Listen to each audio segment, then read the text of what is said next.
What do I do if I suspect that an employee is under the influence of marijuana at work?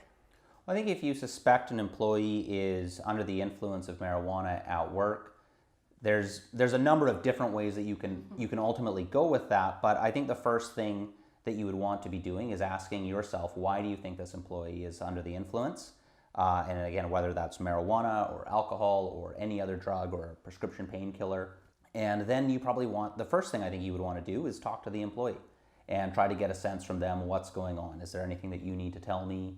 I've noticed that you've been really sluggish today, or I noticed that you've been eating all of the Doritos in the lunchroom. So what's happening here? That's always the first step, or typically that's the first step.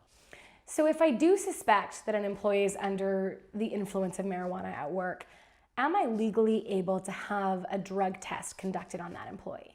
You can have drug tests conducted or alcohol tests conducted in a couple of different circumstances. There is reasonable cause testing, which is where the employer has reason to believe that an employee is not fit for work, that their mental state is an issue, and that's got to be based on the observation of characteristics, so the employees slurring their words or they're falling asleep at their workstation.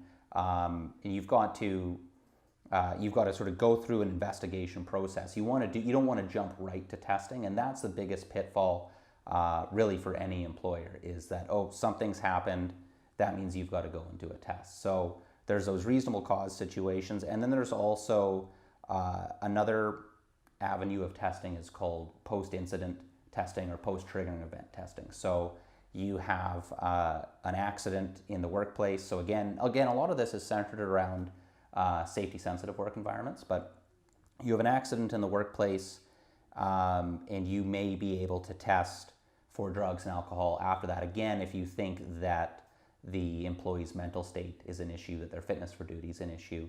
But in order to do that, again, there's that investigation. You've got to rule out a lot of other factors.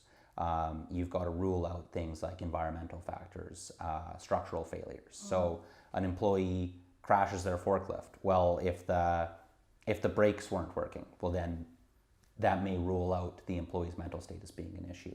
And again, it's where employers really do fall into these pitfalls of, Kate, we had an accident. Is this a significant accident? Is there an injury? Is there a certain amount of damage? Yeah, okay, well, let's go make this guy do a test right away. And that's where you're going to have trouble. Thanks for sharing. Happy to.